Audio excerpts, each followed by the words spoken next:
Assalamualaikum warahmatullahi wabarakatuh. Selamat datang di channel Akan Ada Misteri.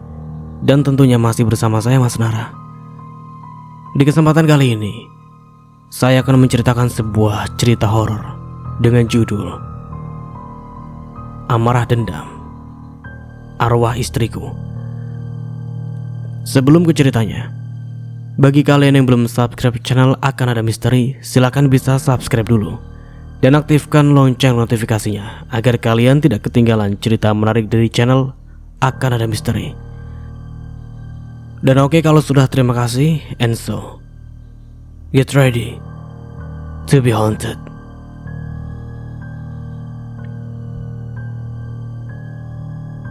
Suara deru mesin semakin memekakan telinga, membuat Fahmi semakin kesal. Dia menuntun motornya yang butut untuk kesekian kalinya karena mogok. Motor yang selama ini 5 tahun ini menemaninya mencari nafkah sudah sering sekali menyusahkannya. Dia sebenarnya ingin sekali membawanya ke bengkel, tapi dia selalu tidak kebagian uang karena setiap kali gajian ada saja yang dibeli istrinya hingga membawa ke bengkel saja hanya menjadi angan-angan. Uang di saku celana hanya cukup untuk beli 1 liter bensin. Itu pun akan dibelikan besok. Akhirnya Fahmi menuntun motornya sampai ke rumah. Rumah terlihat sepi, daun-daun berguguran masih belum dibersihkan sejak kemarin sore. Fahmi hanya menahan kesal dalam hati. Dia tidak ingin ribut dengan istrinya. Ditariknya tuas pintu yang ternyata dikunci. Fahmi merogoh kunci di bawah pot. Itu adalah tempat persembunyian kunci jika istrinya sedang keluar. Fahmi menatap ruangan yang tidak luas itu. Ruangan yang masih berdebu. Bahkan cangkir kopi tadi pagi masih ada di meja. Fahmi melempar sembarangan tas kerjanya lalu mendudukkan tubuhnya dengan kasar. Dirogohnya bungkus rokok yang ada di saku celananya. Diambilnya rokok yang masih tertinggal 1 itu. Dihisapnya dalam-dalam asap beracun itu untuk meredam kekesalannya. Dia sudah tidak tahu harus berbuat apa lagi dengan kelakuan istrinya akhir-akhir ini. Setelah menghabiskan rokoknya, Fahmi ke dapur. Mendorong motor dalam jarak yang lumayan jauh membuat perutnya lapar. Apalagi tadi Marni hanya membawakan bekal nasi goreng saja. Saat dia buka tudung saji di atas meja, Fahmi hanya mendapati tempe goreng sisa tadi pagi. Tubuhnya langsung lemas. Entah apa yang dilakukan istrinya hingga tidak memasak. Dia yakin uangnya tidak mungkin habis secepat itu. Fahmi menutup kembali tudung saji itu dengan kasar, kemudian dia mengambil gelas. Saat akan membuka keran air, ternyata air galon habis. Lengkap sudah penderitaannya hari ini. Kesabarannya sudah habis, akhirnya dilemparkannya gelas yang ada di tangannya hingga pecah dan berserakan di lantai. Fahmi kembali lagi ke ruang tamu dan sudah tidak tahan dengan kelakuan istrinya yang semakin tidak terkontrol. Hingga setengah jam Fahmi menunggu. Nafasnya naik turun, rahangnya mengeras dan tangannya mengepal hingga buku-buku tangannya memutih. Terdengar suara deru mesin motor metik berhenti di depan rumah. Motor yang baru dibeli istrinya secara kredit 5 bulan yang lalu. Fahmi sudah bersiap menyambut istrinya. Sudah cukup dia diam dengan kelakuan istrinya selama ini. Kesabarannya sudah habis. "Oh, sudah pulang? Sudah puas pacarannya?" sinis Marni yang saat mendapati suaminya di ruang tamu. Fahmi yang kemarahannya sudah sampai ke ubun-ubun. Belum sempat dia melampiaskan kemarahannya, ternyata istrinya sudah memberinya kejutan. "Apa maksudmu?" geram Fahmi, dadanya naik turun dan giginya bergemerutuk. "Kamu selingkuh dengan teman kerjamu kan?" tuduh Marni, matanya melotot menatap tajam suaminya. "Siapa yang selingkuh?" bentak Fahmi tidak mengerti dengan tuduhan istrinya. "Tidak usah mengelak, aku tahu semuanya. Beberapa kali kamu berboncengan dengan temanmu itu. Aku yakin kamu selingkuh kan?" "Marni, kamu jangan menuduhku sembarangan." "Alah, aku tahu kamu ingin punya anak, makanya kamu selingkuh. Jaga mulutmu Marni. Aku sudah kerja keras untukmu. Uang juga kamu yang pegang. Lalu apa ini? Rumah berantakan, makanan juga tidak ada. Apa yang kamu lakukan di rumah?" bentak Fahmi dengan mata yang semakin memerah. "Oh, kamu sudah mempermasalahkan semua ini. Aku yakin apa yang teman-temanku katakan itu benar. Kamu itu telah selingkuh, Mas. Dan plak. Tangan Fahmi sudah tidak bisa dikendalikan. Tamparan tangannya mendarat di pipi istrinya, hingga terlihat bekas jarinya di pipi putih itu. Mas, kamu keterlaluan. Aku tidak terima semua ini. Marni melotot kemudian menyerang balik Fahmi dengan mencakar leher suaminya. Fahmi diam menerima perlakuan istrinya. Dia juga merasa bersalah telah menampar istrinya. Setelah puas mencakar suaminya, Marni masuk ke kamar. Tidak lama kemudian, Marni keluar dengan membawa tas besar. Fahmi tahu, pasti Marni akan pulang ke rumah orang tuanya untuk mengadu. Aku tidak terima. Mulai detik ini, aku akan pergi. Silakan kalau kamu mau selingkuh. Aku juga sudah tidak tahan hidup serba kekurangan seperti ini. Marni mendorong tubuh suaminya lalu pergi dengan motornya. Fahmi terduduk lemas. Dia merasa telah gagal mendidik istrinya. Fahmi segera membersihkan tubuhnya agar pikirannya sedikit jernih. Rasa kecewanya pada istrinya itu begitu besar. Cintanya sudah terkikis semenjak Marni berubah kasar kepadanya. Iya, sejak 1 tahun yang lalu setelah mereka melakukan pemeriksaan kesuburan, karena sudah 5 tahun mereka belum juga dikaruniai keturunan. Dulu Marni wanita pendiam dan penyayang. Tapi sejak mengetahui hasil pemeriksaan bahwa Marni yang tidak bisa punya keturunan, dia menjadi berubah. Apalagi sejak Marni berteman dengan komunitas senam, sikapnya semakin tidak terkontrol. Marni semakin tidak peduli dengannya, bahkan sering menuduhnya selingkuh. Marni selalu mengatakan jika suaminya akan meninggalkan dan berselingkuh dengan wanita lain hanya karena ingin punya anak. Setiap hari Marni mencurigai Fahmi telah main api dengan wanita lain. Beberapa waktu yang lalu, Marni bahkan pernah melabrak janda penjual bensin karena menuduh Fahmi sengaja beli bensin di sana.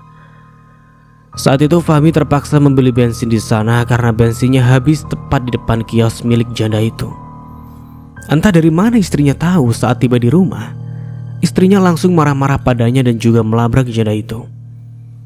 Setelah selesai membersihkan diri, Fahmi langsung ke dapur mencari makanan yang bisa mengganjal perutnya.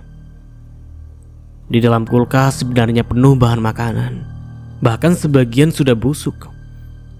Marni lebih sering membuang sayuran yang dibelinya daripada memasaknya karena dia selalu tidak punya waktu di rumah.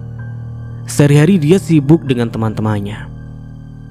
Karena pertengkaran tadi membuat perut Fahmi minta segera diisi. Untuk mengolah bahan masakan itu dia sudah tidak tahan karena perutnya sudah melilit. Akhirnya Fahmi memilih makan dengan kecap saja. Saat sedang mengisi perutnya, terdengar suara riuh di depan rumah. Dan Fahmi pun segera menghabiskan makanannya. Ada mayat! Teriak sebagian dari mereka. Perasaan Fahmi menjadi tidak tenang. Apalagi istrinya meninggalkan rumah dalam keadaan marah. Fahmi segera keluar melihat keramaian itu. Dia langsung menanyai mereka yang berlari menuju gerombolan warga. Ada apa, Mas? Tanya Fahmi. Ada mayat di ujung jalan sana, jawab lelaki itu. Mayat? Fahmi langsung mengikuti orang-orang yang berlari menuju gerombolan warga. Beberapa dari mereka bahkan terlihat menahan mual. Fahmi berusaha menerobos gerombolan warga. Matanya terbelalak saat melihat motor metik miliknya dan juga tas yang dibawa istrinya tadi. Marni! Pekiknya saat melihat wanita terbujur kaku dengan pakaian seragam senam. Wajahnya hancur tidak bisa dikenali. Seketika dunia terasa berputar. Tubuhnya lemas dan tiba-tiba gelap. Pak, bangun Pak! Tolong, ada yang pingsan! Fahmi mendengar suara orang-orang berteriak di dekatnya. Dia juga merasakan beberapa orang yang berusaha membangunkannya. Tapi dia tidak bisa membuka matanya. Fahmi, dia adalah sosok lelaki yang bertanggung jawab. Dia begitu mencintai istrinya meskipun akhir-akhir ini Marni sering membuatnya kesal. Perubahan Marni yang sangat drastis itu membuat Fahmi harus lebih sabar lagi. Dia begitu mencintai istrinya hingga apapun yang istrinya lakukan dia masih bersabar. Polisi sudah datang setelah mendapatkan laporan dari warga. Fahmi dimintai keterangan setelah sadarkan diri. Dia yakin bahwa mayat itu adalah Marni karena motor dan juga tas Marni ada di dekat mayat itu. Di jarinya juga ada cincin kawin mereka. Polisi masih memeriksa lebih jauh dengan melakukan autopsi pada mayat itu. Semua keluarga berkumpul di rumah Fahmi. Mereka masih belum percaya atas kejadian yang tidak terduga itu. "Kamu yang sabar. Semoga saja polisi segera menemukan pelakunya," ujar Romlah ibunya Fahmi. Fahmi hanya terdiam. Dia masih menyesali pertengkaran tadi sore. Seandainya dia tidak menampar Marni, mungkin dia tidak pergi dari rumah dan tidak terjadi pembunuhan tragis itu. Tidak lama kemudian, keluarga Marni datang dengan wajah yang merah padam. Kakak tertua Marni langsung menarik tubuh Fahmi dan langsung melakukan pukulan berkali-kali. Tidak ada yang berani menghentikan itu. Fahmi pun hanya pasrah menerima pukulan dari kakak iparnya. Romlah berteriak histeris melihat putranya yang sudah tidak berdaya, tapi masih terus saja mendapatkan pukulan dari Doni. Doni adalah lelaki yang begitu keras kepala dan tidak pernah membiarkan orang yang sudah menyakiti keluarganya itu hidup tenang. "Hentikan!" Romlah memeluk putranya yang sudah banyak luka itu. Karena Doni sedang kalap, akhirnya Romlah juga terkena pukulan dari Doni hingga membuat wanita parubaya itu tersungkur. Doni langsung menghentikan pukulannya dan pergi meninggalkan tempat itu. Sebenarnya dia masih ingin melampiaskan kekesalannya pada Fahmi, tapi melihat Romlah tersungkur, akhirnya dia memilih meninggalkan tempat itu. Semua keluarga Fahmi langsung membantu Fahmi memapahnya masuk ke rumah, sedangkan yang lain membopong tubuh ringkih wanita malang itu. Kedua adik perempuan Fahmi menangis. Dia takut terjadi apa-apa pada ibu dan kakaknya. "Bu, bangun bu!" teriak Rara sembari memeluk sang ibu. "Mas, bangun mas, kamu masih kuat kan?" tanya Riri berusaha membantu Fahmi duduk di sofa. Orang tua Marni menatap penuh kemarahan pada Fahmi yang sudah babak belur itu. "Seharusnya kamu juga mati seperti Marni. Nyawa harus dibayar dengan nyawa." Asih. Ibu mertua Fahmi berteriak dengan nada naik turun dan wajah yang memerah. "Sudah bu." Sutrisno menarik tangan istrinya yang sudah siap mendaratkan tamparannya pada Fahmi. Dan brak! Suara piring pecah terdengar dari dapur. Suasana yang begitu tegang membuat mereka saling pandang satu sama lain. Rara berjalan ke dapur untuk melihat siapa yang memecahkan piring. Dia langsung menghentikan langkahnya. Matanya terbelalak sempurna saat melihat kakak iparnya berada di dapur. "Mbak Marni!" teriak Rara. Semua orang yang ada di dalam rumah kaget mendengar teriakan Rara yang memanggil nama Marni. Fahmi langsung menghampiri Rara dengan langkah terseok melihat apa benar ada Marni. Orang tua Marni juga ikut melihat ke dapur. Mereka tidak melihat keberadaan Marni, tapi dapur itu memang berantakan. Piring pecah berserakan di lantai. Bahkan makanan berhamburan seperti ada yang sengaja mengobrak-ngabriknya. "Mbak Marni, itu Mbak Marni!" teriak Rara lagi sembari menuju ke arah pintu. Semua menatap ke arah yang ditunjuk Rara. Tidak ada siapapun di sana. Setelah dicek, pintu dapur pun masih terkunci. Mereka semua merinding saat Rara terus saja menyebut nama Marni dengan tatapan kosong. Asih dan Sutrisno meninggalkan rumah itu. Dia juga takut jika putrinya memang datang dan menghantui. "Marni pasti akan meminta pertanggungjawabanmu, Fahmi," ujar Asih pada Fahmi yang masih menatap ke arah dapur. Riri menghampiri kakaknya dan menuntunnya ke ruang tamu. Saat Riri akan mengajak Rara ke kamar, dia langsung menolak. "Mas, Mbak Marni pasti jadi hantu. Dia pasti masih belum rela meninggalkan dunia ini. Apalagi kematiannya begitu tragis," ucap Rara sembari memeluk adiknya ketakutan. Fahmi masih berpikir, apakah benar itu arwah Marni? Tapi mana mungkin orang yang sudah meninggal akan kembali lagi untuk meneror. Mereka kembali lagi ke ruang tamu. Para tetangga masih berada di rumah Fahmi mengucapkan bela sungkawa. Dan brak! Pintu pembatas antara rumah dan dapur itu tiba-tiba tertutup. Padahal tidak sedang ada angin. Mereka semua merasakan hawa yang aneh. Apalagi tiba-tiba kipas angin padam. Suasana semakin mencekam ketika di dapur terdengar suara perabot dapur seperti sedang dipukul. Satu persatu para tetangga pulang. Mereka begitu ketakutan karena terus saja ada kejadian aneh di rumah Fahmi. Kini hanya mereka berempat. Tidak ada seorang pun yang mau di rumah duka. Biasanya rumah duka akan selalu ramai. Fahmi menutup pintu rumah. Rara dan Riri terus saja mengikuti kakaknya. Sedangkan Romla duduk di ruang tamu dengan masih menahan sakit akibat pukulan Doni.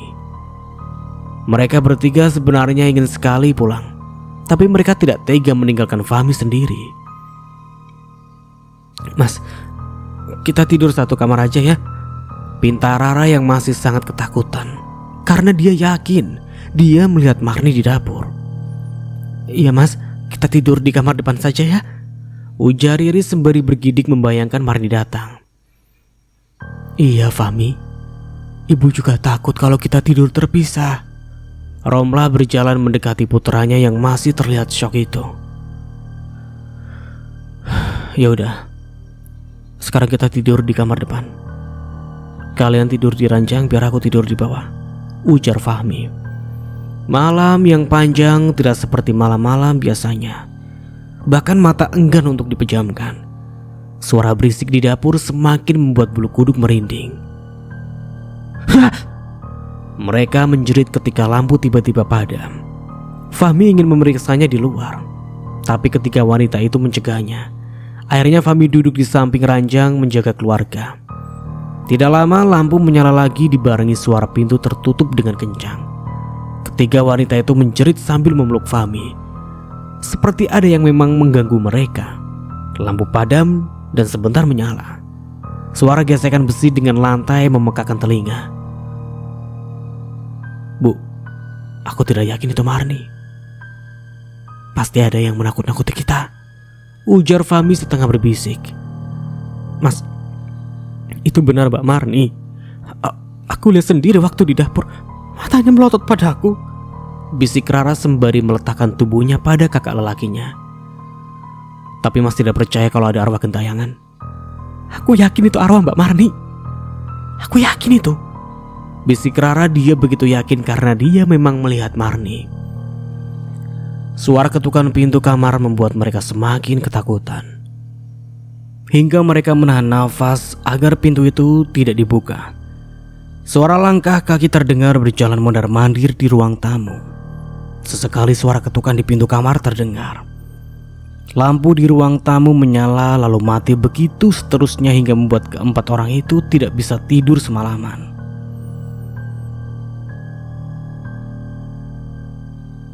"Kamu tidak pantas berada di sini," ucap Doni sembari menarik tangan Fahmi saat pemakaman jenazah Marni. "Marni itu istriku. Aku berhak berada di sini." Amarah Fahmi yang tertahan sejak kemarin membuat wajahnya memerah. Tangannya mengepal, ingin rasanya dia membalas perlakuan Doni kemarin. Doni mendorong Fahmi hingga hampir terhuyung. Mendapat perlakuan itu, Fahmi langsung mencengkeram leher Doni. Tangannya sudah mengepal siap memberi pukulan pada laki-laki songong itu. "Fahmi!" Para pelayat memegangi tangan Fahmi agar tidak terjadi keributan. "Kalau kalian mau berbuat keributan, lebih baik kalian pergi dari sini. Ini pemakaman, bukan arena tinju," ujar Modin kematian yang mengawal pemakaman Marni. Akhirnya para pelayat memisahkan mereka agar mereka berdua tidak berdebat. Beberapa polisi berjaga di pemakaman semakin membuat suasana tegang. Apalagi kematian Marni yang begitu tragis membuat warga berdatangan menyaksikan pemakaman Marni. Para tetangga tidak menyangka dengan kematian Marni yang menjadi korban pembunuhan. Apalagi mereka melihat Marni adalah wanita yang baik. Setelah pemakaman usai, Modin mengumumkan acara tahlil dilakukan di rumah keluarga Sutrisno. Fahmi memang tidak melakukan tahlil kematian, tapi itu bukan hal yang harus diperdebatkan. Warga kampung itu begitu menjunjung tinggi toleransi. Tidak heran jika kampung itu begitu damai.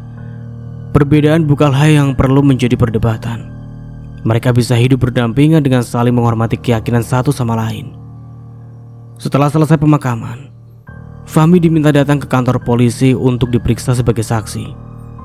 Fahmi diantar pamannya untuk datang ke kantor polisi. Kondisi Fahmi yang masih syok membuatnya tidak bisa menaiki kendaraan sendiri. "Pak Fahmi, apa ada hal yang mencurigakan sebelum Ibu Marni meninggal?" tanya polisi tersebut. Fahmi terdiam mengingat kejadian akhir-akhir ini. Sebenarnya tidak ada yang mencurigakan tentang Marni, tapi kelakuan Marni memang berbeda beberapa bulan belakangan. "Tidak ada, Pak. Sebelum Marni ditemukan meninggal, kami memang bertengkar dan dia langsung meninggalkan rumah. Tidak menyangka jika..." Tenggorokan Fahmi tercekat. Dadanya terasa sesak saat mengingat pertengkaran terakhirnya. "Seandainya aku tidak menamparnya, Marni tidak akan meninggalkan rumah dan tidak akan ada pembunuhan itu," sesal Fahmi. Setelah memberikan beberapa pertanyaan pada Fahmi, polisi mengakhiri pemeriksaan tersebut untuk sementara. "Baiklah, untuk sementara cukup dulu. Nanti kami akan memanggil Bapak kembali untuk melakukan penyelidikan lebih lanjut," ujar polisi yang bernama Ridwan itu. "Kami juga masih menunggu hasil autopsi. Kami harap Bapak bisa kooperatif," pungkasnya. Setelah menjalani pemeriksaan selama 2 jam, Fahmi keluar dari ruang pemeriksaan.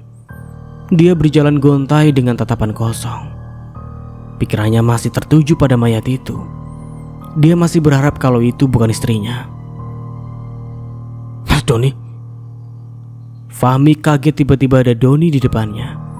Tatapannya yang kosong membuatnya tidak menyadari dengan keadaan sekelilingnya. Doni mendekati Fahmi sambil menatapnya tajam. "Kamu siap-siap masuk penjara. Aku akan melaporkan kamu atas terbunuhnya Marni." Berangnya sembari berjalan menyenggol keras pundak Fahmi. Burhan segera menghampiri Fahmi saat melihat keberadaan Doni. Dia takut jika Doni melakukan kekerasan pada ponakannya lagi. "Fahmi, ayo kita pulang. Pasti teman-temanmu menunggumu di rumah," ujar Burhan sembari menarik tangan Fahmi. Fahmi mengikuti pamannya untuk segera meninggalkan kantor polisi. Pikirannya masih begitu kalut, apalagi saat melihat tempat ditemukannya mayat Marni. Sekelebat bayangan seperti Marni terlihat berlari di area penemuan mayat itu. Fahmi masih meyakinkan diri bahwa itu bukan Marni. Beberapa kerabat dan teman kerja Fahmi berada di rumahnya. Mereka menatap iba pada Fahmi atas kejadian itu. "Fahmi, yang sabar ya," ujar Rais rekan kerja Fahmi sambil menepuk pundak Fahmi dan memberi pelukan padanya. Beberapa rekan kerjanya bergantian mengucapkan bela sungkawa atas kematian Marni. "Ada yang pingsan!" Suara teriakan dari depan membuat mereka langsung keluar. Beberapa tetangga menggotong tubuh wanita bergamis hitam itu dan membawanya masuk ke rumah. "Mira!" Semua rekan kerja langsung ikut membantu saat melihat yang pingsan itu adalah teman kerja mereka. "Bawa dia ke sini," ujar Fahmi sambil membukakan pintu kamar tamu. "Siapa, Mas?" tanya Rara yang tergopoh melihat wanita terkulai lemas itu. "Mira, teman kerja Mas," jawab Fahmi. "Tolong kamu beri minyak kayu putih. Di kamar Mas ada," ujar Fahmi sembari meninggalkan kamar itu dan kembali lagi ke ruang tamu dengan perasaan khawatir. "Tidak, jangan ganggu aku, Mbak Marni," teriak Mira dari dalam kamar. Semua orang yang ada di ruangan itu langsung berlari melihat Mira yang berteriak histeris. "Ada apa, Mira?" tanya Rais sambil mendekati Mira yang begitu ketakutan. "Mbak Marni, dia mau membunuhku," ucap Mira sambil menunjukkan bekas cakaran di lehernya. Mereka semua saling pandang. Suasana tiba-tiba hening. Apalagi ketika suara pintu tiba-tiba terbanting dengan keras. "Rais, kamu antar Mira pulang," pinta Fahmi. Dia tidak mau semua orang menganggap arwah Marni gentayangan. Melihat banyak sekali hal aneh itu, mereka semua lekas meninggalkan rumah duka. Mereka takut jika ada penampakannya Marni mengingat kematiannya yang sangat tragis. Fahmi, lebih baik kamu tinggal di rumah ibu saja. Ibu tidak berani lama-lama di rumahmu, ujar Romla sembari membantu Fahmi mengemasi pakaian Marni yang diminta keluarganya. Aku di sini saja, Bu. Aku tidak apa-apa sendirian. Yang penting ibu bisa istirahat dengan tenang di rumah ibu, ucap Fahmi. Tapi rumah kamu sudah tidak aman. Ibu takut terjadi apa-apa denganmu, ujar sang ibu. Ibu tenang aja. Tidak akan terjadi apa-apa. Aku yakin ada orang yang sengaja meneror kita tadi malam. Fahmi berkeyakinan bahwa teror itu dari Doni. Fahmi, kalau itu ulah manusia sepertinya tidak mungkin. Bisa saja itu memang arwah Marni karena kematiannya seperti itu, ujar Romla yang begitu khawatir dengan putranya. Orang yang sudah meninggal itu tidak mungkin kembali lagi, Bu. Meninggalnya Marni itu karena dibunuh. Ibu yakin Marni tidak tenang di sana, ujar sang ibu lagi. Aku tidak percaya hal seperti itu, Bu. Aku yakin Doni yang melakukannya, tukas Fahmi. Apa kamu benar selingkuh? Tanya Romla. Hal yang begitu mengganjal di pikirannya setelah keluarga Marni mengatakan kalau Fahmi selingkuh.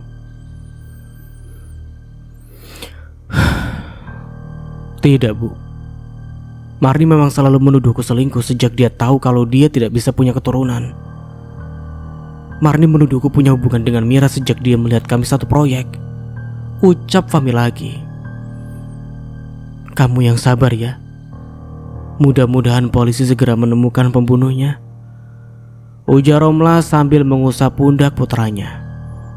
Setelah rumah Fahmi bersih, Romla dan kedua putrinya pun pulang. Mereka sudah tidak tahan berada di rumah Fahmi. Terlalu banyak hal aneh di rumah itu. Rumah begitu sepi setelah semua kerabat dan para pelayat pulang. Fahmi hanya sendirian di rumah. Dia masih punya keyakinan bahwa yang menerornya itu adalah Doni. Fahmi masih duduk di ruang tamu. Kepulan asap rokok keluar dari mulutnya. Pikirannya masih tertuju pada kematian Marni yang begitu tiba-tiba. Siapa yang membunuhnya? Lampu tiba-tiba padam, seluruh ruangan menjadi gelap. Fahmi segera mengambil ponselnya untuk menyalakan senter. Dia berjalan menuju pintu, menarik tuas dan membukanya pelan. Seketika udara dingin berhembus membuat bulu kuduknya meremang. Sekelebat bayangan putih melewatinya. Bau anyir menusuk indera penciuman. Tubuhnya memanas menjalar ke wajahnya. Jantungnya berdegup kencang saat bisikan begitu dekat menyebut namanya. Fahmi, kamu pengkhianat. Fahmi langsung menoleh, tapi bayangan itu menjauh meninggalkan bau seperti telur busuk. Fahmi kembali lagi masuk ke rumah. Tidak ada perasaan takut sama sekali, karena dia tidak pernah mempercayai yang orang-orang pikirkan tentang arwah gentayangan. Fahmi segera menutup dan mengunci pintu. Dia juga memeriksa jendela. Sebelum mengunci jendela, Fahmi membuka tirai. Sekelebat bayangan berlari ke belakang. Fahmi yakin kalau itu manusia karena terdengar suara langkah kaki berlari. Tidak mungkin juga arwah menelapakkan kakinya di lantai. Lelaki jangkung itu berlari ke belakang. Dia ingin memastikan siapa yang berlari ke belakang. Dibukanya pelan pintu dapur yang lurus dengan gudang di belakang rumah. Tidak ada siapapun di sana. Hanya bau telur busuk itu tercium semakin menyengat. Dia yakin kalau ada sesuatu di gudang rumahnya. Setelah memikirkan berbagai kemungkinan, akhirnya Fahmi memutuskan untuk memeriksanya esok. Dia tidak mau membahayakan nyawanya dengan memeriksa gudang malam itu. Jika yang dicurigai benar, bisa saja orang yang menerornya akan melakukan hal yang membahayakan nyawanya. Fahmi masih menyayangi nyawanya karena dia masih belum bisa membahagiakan ibunya. Akhirnya Fahmi memilih segera tidur. Dia menyumpal telinganya dengan kapas agar tidak mendengar suara-suara aneh yang setiap malam menghantuinya. Dia harus cukup istirahat agar bisa bekerja besok. Sudah 1 minggu ini dia izin tidak ke kantor.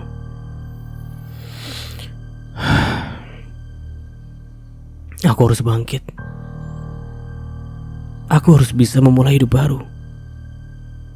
Fahmi meyakinkan dirinya untuk bisa kembali bangkit lagi. Dia akan memulai hidupnya tanpa istri yang dia cintai dan mulai mencari tahu teror yang selama 1 minggu ini mengganggunya. Pagi sekali Fahmi bangun dan segera memasak. Ibunya telah berbelanja sayuran sebelum meninggalkannya. Dia memasak seadanya dan sebisanya karena selama ini dia tidak pernah memasak. Iya, sebelum istrinya berubah, dia pernah merasakan sikap manis istrinya dan dilayani selayaknya suami pada umumnya. Setelah selesai sarapan, lelaki jangkung itu berangkat menggunakan motor metik milik istrinya. Motornya sendiri belum dia bawa ke bengkel. Dia mengabaikan dulu rasa penasarannya pada gudang di belakang rumahnya karena sudah siang. Melakukan pekerjaan rumah memang membutuhkan waktu yang lama. Setiap kali melewati tempat terbunuhnya Marni, Fahmi selalu melihat ke arah tempat itu. Dia masih tidak percaya jika istrinya meninggal karena dibunuh. Siapa yang tega melakukan itu, sedangkan selama ini Marni tidak pernah punya musuh? Fahmi menghela nafasnya panjang karena dadanya semakin sesak mengingat istrinya. Suasana kantor tidak seperti biasanya. Setelah kematian Marni ada kejadian yang membuat para karyawan kantor miris. Mira, wanita yang dituduhkan Marni menjadi selingkuhan Fahmi, tidak pernah lagi berangkat ke kantor sejak pingsan di rumah Fahmi. Wanita itu dikabarkan sakit dan tidak bisa ditemui orang. Para rekan kerjanya juga belum bisa menemui Mira. Mira sakit. Kata orang tuanya, Mira selalu berteriak menyebut nama istrimu. Kata Rais saat Fahmi menanyakan keberadaan Mira. Sejak kejadian di rumahnya, dia kepikiran tentang kondisi Mira. Dia takut jika Mira mengalami teror seperti yang dialaminya.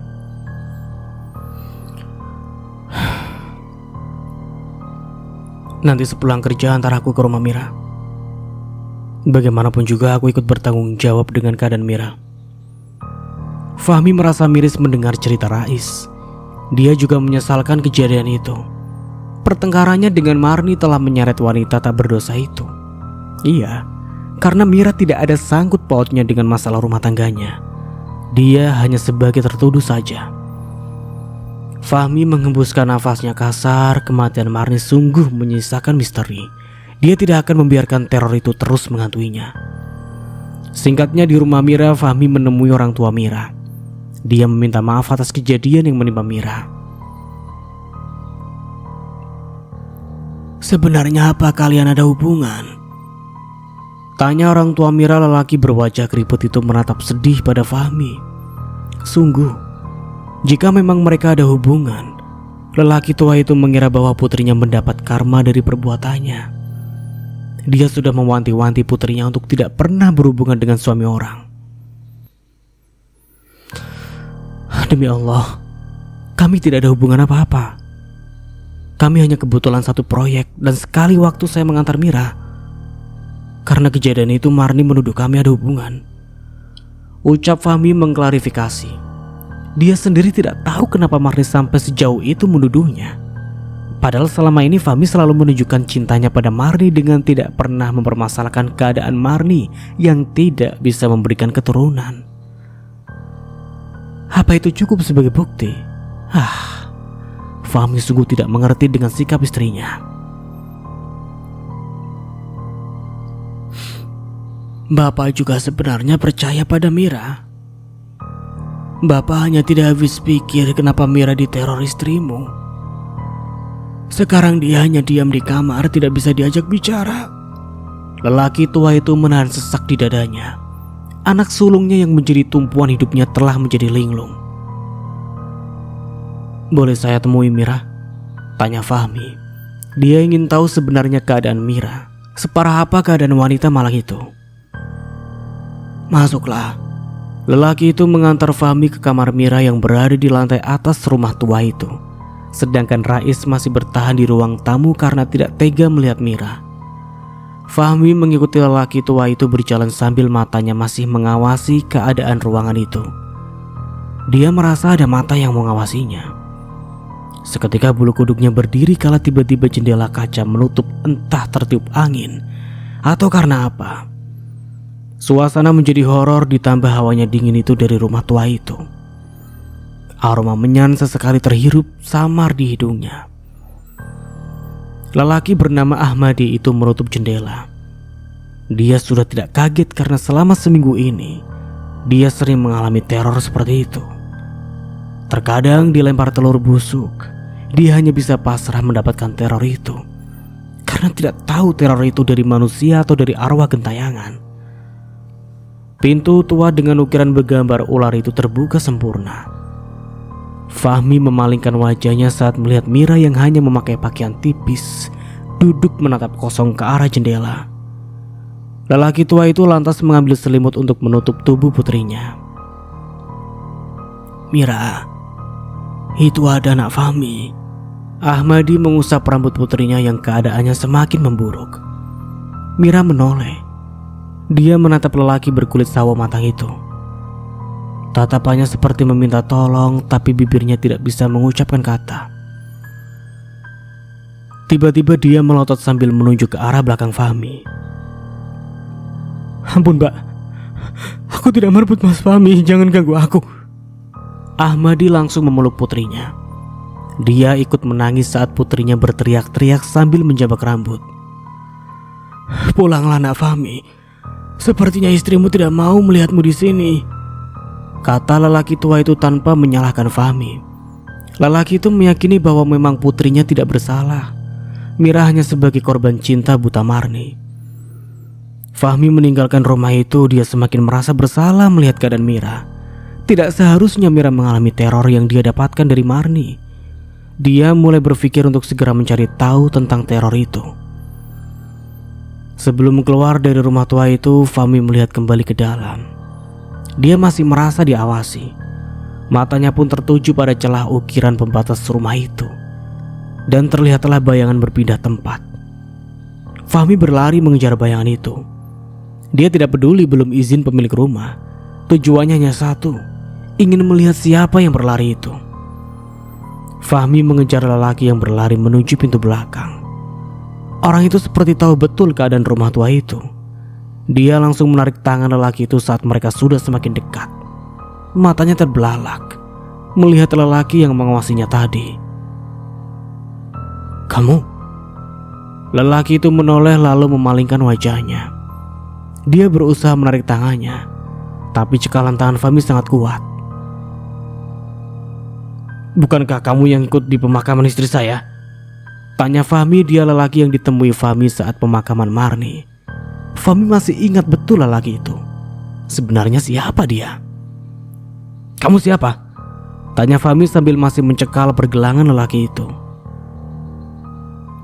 "Saya keponakan Pak Ahmadi," kata lelaki itu.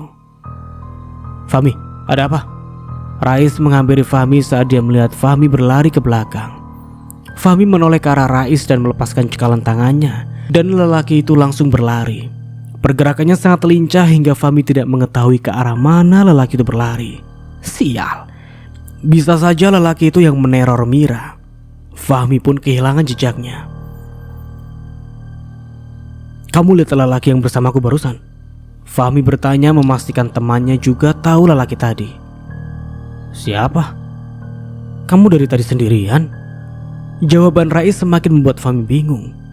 Mana mungkin Rais tidak melihatnya, padahal jelas-jelas Rais memanggilnya saat dia masih mencekal lelaki misterius itu. "Lelaki yang bersamaku barusan." Fahmi melihat sekeliling. Dia tidak melihat siapapun, hanya ada pepohonan yang bergoyang ditiup angin. Mana mungkin lelaki itu menghilang. Fahmi yakin kalau itu manusia. Jelas itu manusia, bukan makhluk astral atau apapun yang biasa orang bilang. "Ayo kita kembali. Tidak enak berkeliaran di rumah orang." Rais mengajak Fahmi untuk segera ke depan. Sungguh tidak sopan mereka memasuki rumah orang tanpa izin. Saat mereka memasuki kembali pintu belakang rumah itu, mereka berdua kaget karena ada lelaki bertubuh kekar menatap mereka dengan tajam. Siapa kalian? Tanyanya dengan wajah tegang. Fahmi dan Rais saling pandang. Sebelumnya tidak ada orang lain selain Ahmadi. Tiba-tiba ada orang lain di rumah itu. Anda siapa? Tanya Fahmi balik, padahal dia adalah tamu di rumah itu. Apa kalian yang membuat keponakan saya gila? Tuduh lelaki paruh baya itu. Semua orang memang patut dicurigai. Bapak salah paham. Justru kami kesini untuk melihat keadaan Mira. Kami ingin menyelamatkan Mira. Fahmi berusaha meyakinkan lelaki itu. Aku tidak percaya. Mana ada tamu seenaknya masuk hingga di belakang. Lelaki itu akhirnya menggelandang keduanya ke ruang tamu. Mereka harus melewati 3 ruangan. Berarti Fahmi dan Rais tadi sudah lancang menjelajahi rumah itu. Ada apa ini? Ahmadi berjalan menuruni tangga. Dia kaget karena tamunya ternyata belum pulang. 2 orang ini telah lancang menerobos ke belakang. Apa pantas tamu tanpa izin mengelilingi rumah ini? Kata lelaki itu dengan sinis. Maaf pak, sebenarnya saya tadi sedang mengejar lelaki yang mengintip di balik tabir itu. Kata Fahmi sambil menunjuk pembatas ruangan. Dia berlari ke belakang. Setelah saya tanya katanya keponakan bapak. Fahmi menjelaskan yang terjadi sebenarnya. Keponakan saya? Saya tidak punya keponakan di sini. Fahmi menoleh ke arah Rais. Dia mulai sedikit mempercayai ucapan Rais bahwa tidak ada siapa-siapa. Tapi apa mungkin dia bertemu makhluk halus? Tidak mungkin juga karena dia sempat mencekal tangan lelaki itu. Lalu siapa lelaki misterius itu? Fahmi bermonolog, dia bingung dengan keanehan yang terjadi. Dia mengaku keponakan bapak dan kemudian dia menghilang begitu saja. Alasan, tidak ada orang yang mau mengakui kejahatannya, sahut lelaki parubaya itu. Saya tidak bohong pak, kata Fahmi dengan tatapan masih bingung. Ahmadi mempercayai ucapan Fahmi. Apalagi ada itikat baik dari Fahmi mau menemui putrinya. Dia akhirnya menengahi masalah itu dengan meminta Fahmi dan Rais meninggalkan rumahnya. Mereka berdua pun akhirnya pulang. Rais, aku rasa lelaki yang aku temui tadi memang yang meneror Mira deh. Tapi apa hubungannya dengan Marni ya? Kenapa Mira selalu meneriakkan nama Marni? Fahmi mengungkapkan keresahannya. Dia masih mencoba mengurai kejadian demi kejadian yang menimpanya selama ini. Sebenarnya dari awal aku juga tidak percaya sih kalau arwah Marni itu gentayangan. Apa mungkin keluarga Marni yang melakukan teror? Itu yang kupikirkan. Setelah mengantar Rais, Fahmi segera kembali ke rumah. Dia ingin memeriksa gudang di belakang rumah. Dia masih meyakini kalau teror yang terjadi ulah Doni. Bisa saja Doni melakukan itu karena begitu bencinya Doni pada Fahmi. Dan yang semakin meyakinkannya kalau ulah Doni adalah lelaki itu tahu seluk-beluk rumah Fahmi. Fahmi mematikan mesin motornya dari jauh. Tujuannya memang ingin memeriksa gudang diam-diam. Sejak sore dia tidak di rumah dan lampu rumah belum dihidupkan. Setelah meletakkan motornya di dekat pagar yang tidak berpintu itu, dengan berjalan mengendap Fahmi langsung menuju ke gudang. Saat dia sudah sampai di depan pintu gudang, ditariknya tuas pintu gudang, tapi ternyata pintu gudang terkunci. Sejak kapan pintu gudang dikunci? Atau Marni menguncinya? Fahmi menggeleng saat hatinya bermonolog. Istrinya tidak pernah ke gudang karena takut banyak tikus. Itu yang selalu Marni katakan saat dia meminta Marni membersihkan gudang sekali-sekali. Siapa itu? Tanya Fahmi saat mendengar suara seperti orang terjatuh. Tiba-tiba lampu yang tadinya padam menyala. Fahmi langsung terperanjat ketika dia melihat sekelebat bayangan putih berlari kencang menuju samping rumah.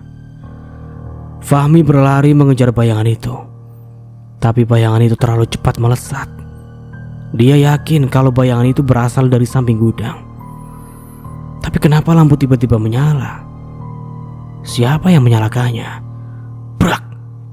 Fahmi langsung menoleh ke arah pintu yang tiba-tiba terbuka. Ini lagi kenapa pintu yang terkunci tiba-tiba terbuka? Fahmi berjalan cepat melewati jalan samping rumah. Dia ingin memeriksa dari pintu depan karena pintu dapur terkunci dari dalam. Saat melewati jendela samping rumah, Fahmi langsung menghentikan langkahnya karena melihat seorang berjalan di dalam rumahnya. Jantungnya berdetak kencang saat melihat sosok Marni berjalan di ruang tamu. Dalam cahaya remang itu, Fahmi sangat yakin itu Marni. Marni menatap Fahmi dari dalam rumah. Tatapannya tajam penuh kebencian. Fahmi mundur satu langkah, dia masih memastikan itu benar Marni atau memang arwah Marni. Fahmi semakin bingung karena dia tidak percaya kalau ada arwah yang gentayangan.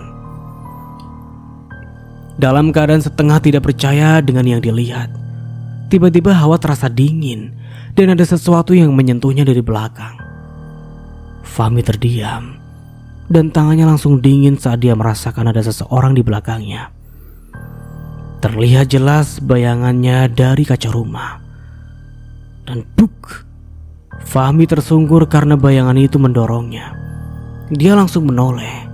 Sangat terasa sekali yang mendorongnya adalah tangan manusia. "Hei, siapa kamu?"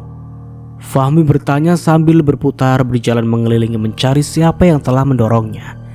Tiba-tiba lampu padam kembali. Sangat gelap. Fahmi tidak bisa melihat apapun.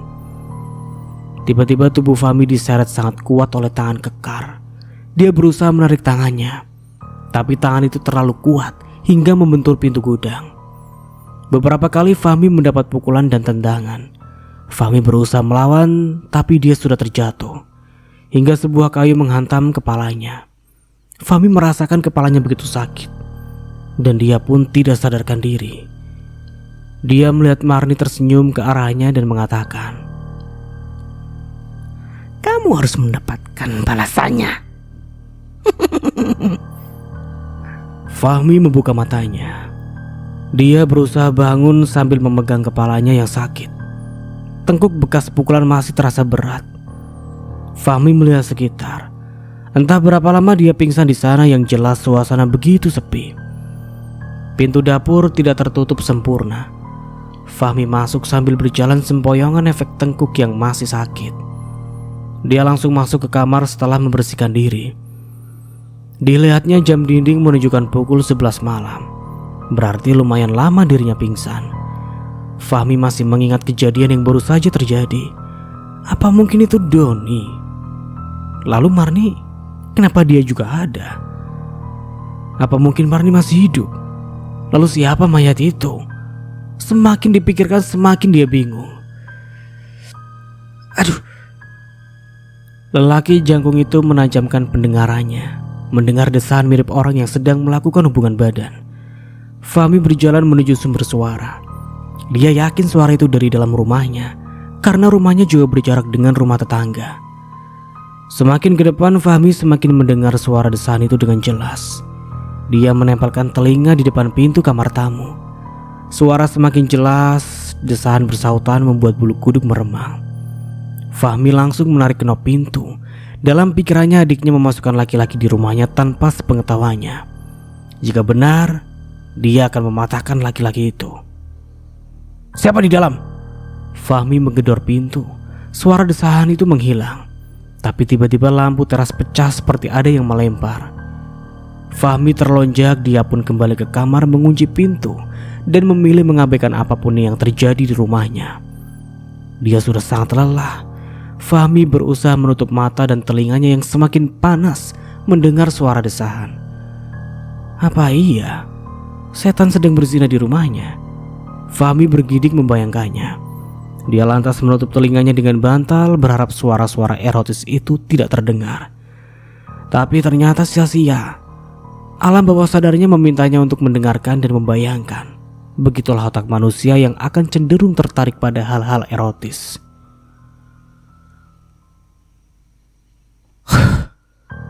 Gila. Semalam setan di rumahku lagi berzina, kampret. Fahmi mengumpat kesal akibat suara desahan semalam membuatnya tidak bisa tidur semalaman.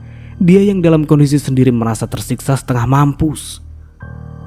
Lah, memang setan bisa gitu zina? Tanya Rais terheran dengan cerita Fahmi. Lah buktinya semalam aku sampai gak bisa tidur. Fahmi mendengus beberapa kali, dia menguap karena didera kantuk. Apa enggak kamu ruqyah saja rumahmu? Rais memberi usul. Kalau memang itu jin, setelah diruqyah pasti rumah itu tidak akan ada yang meneror lagi. Tapi jika masih saja ada yang teror, dia yakin apa yang dikatakan Fahmi tentang ulah manusia bisa saja benar. Semua harus dibuktikan. Dan sampai di sini dulu ceritanya. Nantikan kelanjutan ceritanya di part berikutnya. Dari saya mohon maaf bila ada salah kata atau dalam penyampaian cerita. Akhir kata, wassalamualaikum warahmatullahi wabarakatuh. Sampai jumpa di video selanjutnya and see you. Ciao.